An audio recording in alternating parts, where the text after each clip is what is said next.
You have been told, O man, what is good and what the Lord requires of you, only to do right and to love goodness and to walk humbly with your God. I'm offering the not the votive Mass, I'm offering the optional memorial of St. Camillus, which is actually transferred in the United States. Normally around the world it's celebrated on July 14th, but we celebrated St. Kateri Tekakwitha.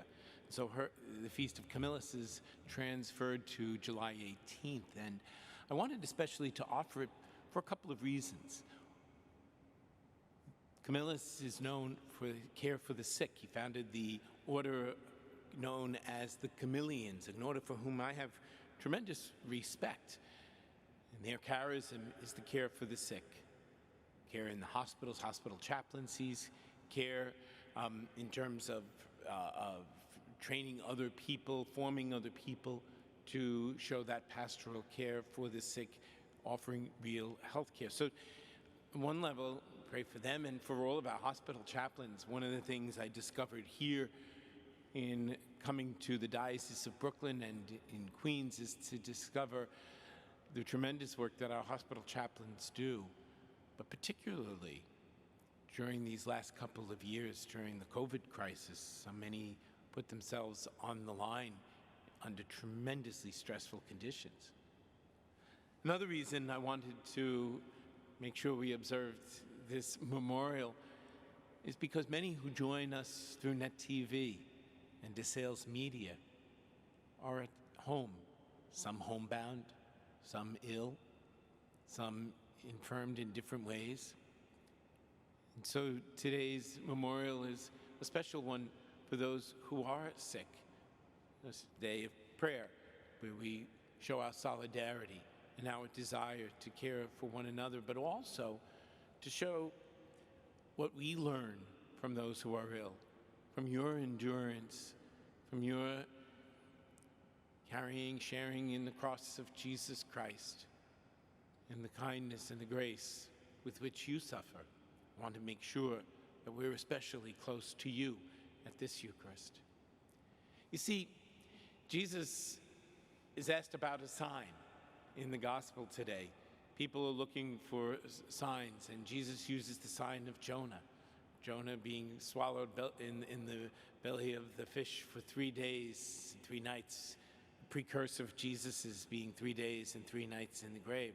The great sign, of course, is his resurrection from the dead, which is our hope and our destination. There's the sign that's given to us.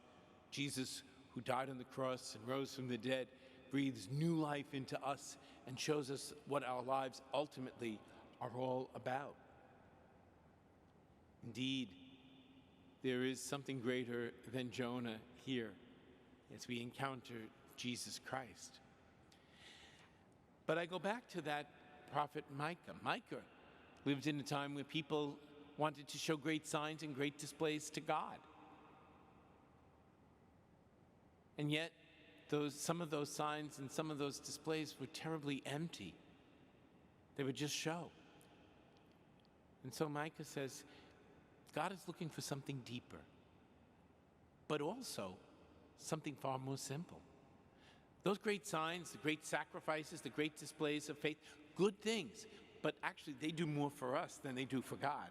We give glory, we give honor to God, but those help us to raise our eyes, to raise our voices, to raise our hearts to God and to see and appreciate God's glory and God's grandeur.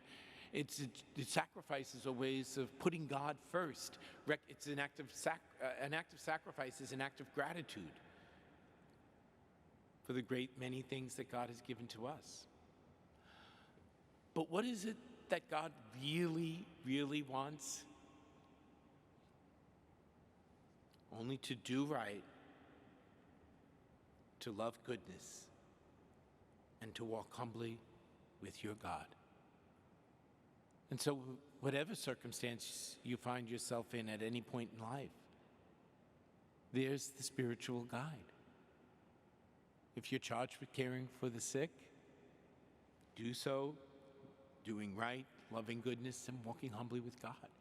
If you find yourself out in the world with all of its concerns, with business, with commerce, with just dealing with the markets and dealing with the daily chores, do right, love goodness, and walk humbly with God. If you have the chance to be here at Holy Mass to put yourself in prayer, again, do so with that heart.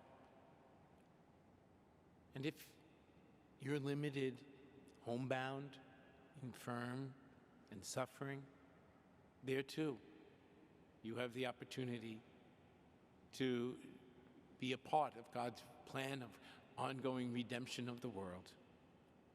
Because with grace, you do right, love goodness, and walk humbly with God. As we hear these words of the prophet Micah, we look then to Jesus, who died on the cross and rose from the dead, and humbly ask him to guide us on the path as we walk humbly with him.